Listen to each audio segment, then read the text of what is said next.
I had sort of planned the whole thing. It's taken me probably 5 years to get my life to where I want it. It's been a bit of a struggle, is adjusting to having so much money, but this is the dream.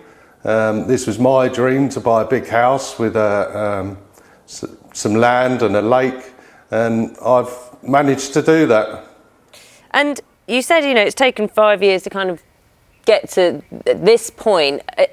Mentally, emotionally, how difficult was it for you to come to terms with how this was going to change your life so dramatically?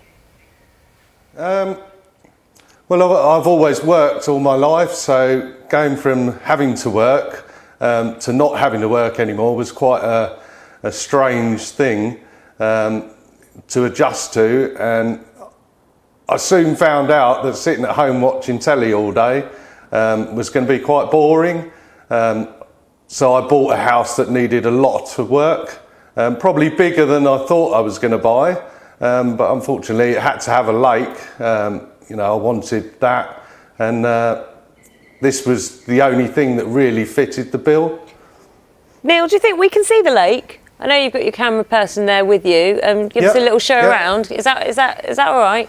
And while you're doing that, while the camera person's following you, just tell me why you decided to go public, because that in itself must have been quite tricky.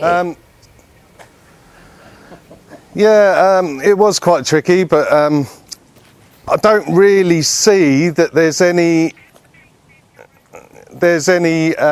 option other than to go public.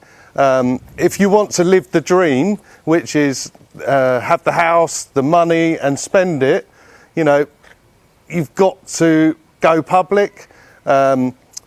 People have said in the past, you know, that they'd hide the money. I think 170 million is going to be impossible to hide.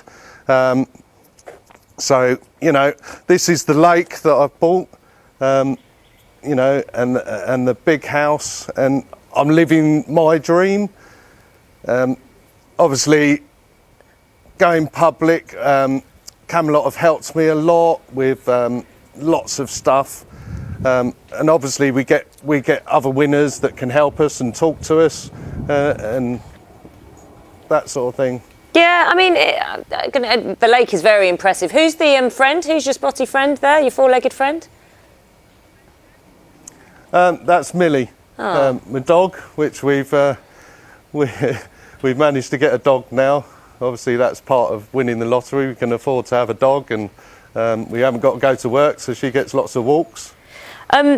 Of course, your life has been transformed, but one of the things, I suppose, when you have those conversations about winning the lottery, is who would you give money to? You know, does it go to good causes? Which friends? Which family? How tricky was that, making those decisions? Well, Camelot helped us. They said that, you know, you want to stop and don't do anything straight away, wait. So I waited quite a while. I'd already decided that my sister was going to, I was going to help my sister out because she was quite poorly. So I bought her a house, and we've helped a few people out, but I don't really, you know, I've done a lot of it without any publicity or anything. That's the way forward, isn't it? Neil, look, congratulations. Very pleased for you. Really pleased you are living the dream, and you seem happy as well. Millie seems lovely. The lake's great. Sun's shining. What more could you want? Have a lovely, lovely day.